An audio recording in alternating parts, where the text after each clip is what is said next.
అధ్యక్ష, ఇంతకుముందు ప్రస్తావించినట్టుగా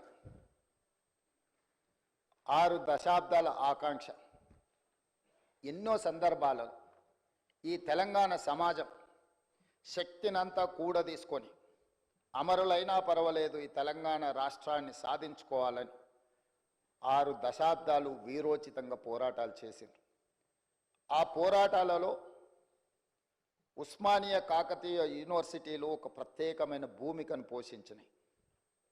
ఉన్నత విద్యలు చదవాలని, తద్వారా తమ కుటుంబము ఆ పిల్లల యొక్క బంగారు భవిష్యత్తు ఉండాలని తండాలలో, గూడాలలో, మారుమూల పల్లెల్లో పేదలు, అత్యంత నిరుపేదలైన బహుజనులు వాళ్ళ పిల్లల్ని ఉస్మానియా కాకతీయ యూనివర్సిటీలకు పంపించడం జరిగింది. కానీ సామాజిక బాధ్యతతో సమాజాన్ని పట్టి పీడిస్తున్న సమస్యల్ని పరిష్కరించుకోవాలంటే విద్య ఒక్కటే కాదు, పోరాటం కూడా చెయ్యాలి. ఈ 4 కోట్ల తెలంగాణ ప్రజల పక్షాన మేము నిలబడాలి అనే ఒక సామాజిక బాధ్యతతోని లక్షలాది మంది విద్యార్థులు ఉద్యమ బాట పట్టినారు అధ్యక్ష. వారి స్ఫూర్తితో 6 దశాబ్దాలు తొలి దశ తెలంగాణ ఉద్యమం కావచ్చు, మలి దశ 1996 తెలంగాణ జనసమితి ఆధ్వర్యంలో జరిగిన మలి ఉద్యమం కావచ్చు, రకరకాల రూపాలలో తెలంగాణ ప్రజలు సందర్భము సమయము వచ్చినప్పుడల్లా ప్రత్యేక రాష్ట్ర ఆకాంక్షను వెల్లువెత్తుతూనే చూపించింది అధ్యక్ష. కానీ వివిధ కారణాల చేత వాయిదాలు పడుతూ వస్తున్నప్పుడు ఇక ఎలా అయినా సాధించాల్సిందే, చివరి రక్తపు బొట్టు వరకు, ఆఖరి శ్వాస వరకు తెలంగాణ సాధించడం కోసమే సమిధలైనా పర్వాలేదు అని చెప్పి ఆనాడు యువత ఈ రాష్ట్ర సాధనకు ముందుకు వచ్చి ఓ శ్రీకాంతాచారి, ఓ కానిస్టేబుల్ కిష్టయ్య, ఓ యాదయ్య, ఓ ఈశాన్ రెడ్డి, ఎంతోమంది విద్యార్థులు ఉద్యమకారులై ఆకాశంలో తారా జువ్వలై వెలిగి ఈ తెలంగాణ రాష్ట్రాన్ని సాధించాలన్న పట్టుదలతో అమరులైన అధ్యక్ష. శ్రీమతి సోనియా గాంధీ గారు ఒక తల్లిగా బిడ్డ లేదా కుటుంబ సభ్యులు, వారి అత్తగారు శ్రీమతి ఇందిరాగాంధీ గారు కావచ్చు, ఆనాటి ప్రధానమంత్రి శ్రీ రాజీవ్ గాంధీ గారు కావచ్చు, కళ్ళ ముందనే నేల కొరిగి ఈ దేశం కోసం ప్రాణాలు అర్పించినప్పుడు ప్రత్యక్షంగా బాధ ఏందో చవిచూసిన మాతృమూర్తిగా శ్రీమతి సోనియా గాంధీ గారు రాజకీయ ప్రయోజనాలు, రాజకీయ ఆలోచనలు పక్కన పెట్టి ఏది ఏమైనా సరే ఇచ్చిన మాట నిలబెట్టుకోవాలి, తెలంగాణ ప్రజల యొక్క ఆకాంక్ష నెరవేర్చాలని ఒక ఉదాత్తమైన నిర్ణయం తీసుకొని వారు ముందుకు వచ్చి మొట్టమొదటిసారి డిసెంబర్ 9, 2009 నాడు కేంద్ర ప్రభుత్వం తెలంగాణ రాష్ట్ర ఏర్పాటు ప్రక్రియను ప్రారంభిస్తున్నామని ప్రకటించడం జరిగింది.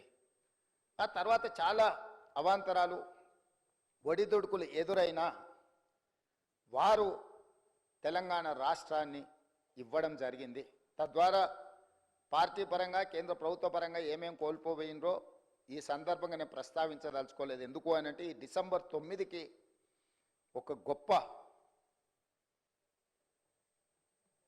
అంశము ఉన్నది కాబట్టి రాజకీయాలను మిగతా 364 రోజులు మాట్లాడుకోవచ్చు, ఈరోజు రాజకీయాలను ప్రస్తావించవలసిన అవసరం లేదన్న ఆలోచనతోటి తెలంగాణ ఉద్యమ సందర్భంగా రకరకాల సంస్థలు, రాజకీయ పార్టీలు వాళ్ళదైన నమూనాలో తెలంగాణ తల్లిని స్ఫురించే విధంగా వారు కొంత కార్యాచరణ చేపట్టినారు.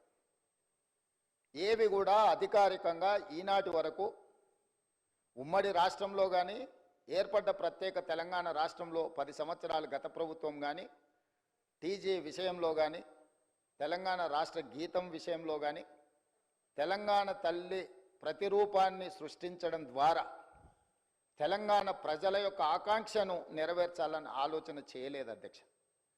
ప్రజలెన్నుకొని ప్రజాప్రభుత్వం అధికారంలోకి వచ్చిన ఎంబడే ప్రజల ఆకాంక్ష మేరకు పనిచేయాలని టీజీని పునరుద్ధరించుకోవడమే కాదు, ఆనాడు ఉద్యమ సందర్భంగా బండ్లపైలనే కాదు గుండెలపైన రాసుకున్న టీజీని పునరుద్ధరించడం ద్వారా తెలంగాణ ఆత్మగౌరవ ప్రతీకగా టీజీని ఈరోజు మనం రాసుకుంటున్నాం గొప్పగా. అదేవిధంగా ఉద్యమం సందర్భంలో వేలాది లక్షలాది మంది ఉద్యమం బాటం వైపు నడిపించిన జయ జయ హే తెలంగాణ ఒక గొప్ప స్ఫూర్తిని, పోరాట పటిమను, ఉద్యమ బాటం వైపు నడిపించిన గొప్ప గీతాన్ని మనం రాష్ట్ర గీతంగా ఆ రోజు మనం చేసుకోవాలనుకున్నాం. కానీ 10 సంవత్సరాలు తెలంగాణ రాష్ట్రానికి అసలు రాష్ట్ర గీతమే లేకుండా పోయింది అధ్యక్ష. అందుకే తమరు స్పీకర్గా బాధ్యత చేపట్టిన తర్వాత, ఈ ప్రభుత్వం ఏర్పడ్డ తర్వాత దశాబ్దాల కాలం పాటు త్రిలింగ దేశం నుంచి తెలంగాణ రాష్ట్రంగా అవతరించిన తెలంగాణకు రాష్ట్రీయ గీతం లేకపోవడం ఒక లోటుగా భావించి ఆ జయ జయ హే తెలంగాణ గీతాన్ని రాష్ట్ర గీతంగా మనం ఈరోజు పొందుపరుచుకొని ఏ శుభకార్యం మనం చేపట్టినా, రాష్ట్ర ప్రభుత్వ అధికారిక కార్యక్రమాలు చేపట్టినా జయ జయ హే తెలంగాణను పాడుకుంటూ ఈరోజు మనం పనిలో ముందుకు సాగుతున్నాం అధ్యక్ష. అదేవిధంగా 10 సంవత్సరాలు గత ప్రభుత్వంలో తెలంగాణ తల్లి ప్రతిరూపమే అధికారికంగా లేదు అధ్యక్ష. ఒక లోటు.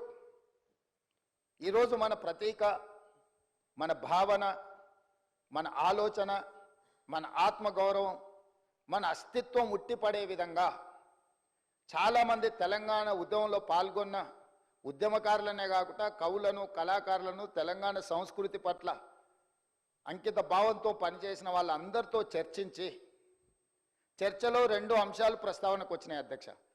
ఒక అంశం తెలంగాణ దేవత, రెండవ అంశం తెలంగాణ తల్లి. తెలంగాణ మూర్తి దేవతలాగా వజ్ర వైదూర్యాలతో, కిరీటాలతో, భుజకీర్తులతో ఉండాలా, లేకపోతే తెలంగాణ తల్లి మన తల్లిలాగా మన ఇంట్లో మన అమ్మను చూసుకుంటే మనకి ఏ విధంగా అయితే సంతృప్తినిస్తుందో, ఒక అమ్మ మనల్ని ఎంత ప్రేమగా గుండెల్లో పెట్టుకొని చూసుకుంటుందో అట్లా ఉండాలని ప్రస్తావన వచ్చినప్పుడు మేధావులు, ఉద్యమకారులు, కవులు, కళాకారులు మనం తెలంగాణ తల్లి అనే భావనతోనే ఉద్యమ బాట పట్టినాం.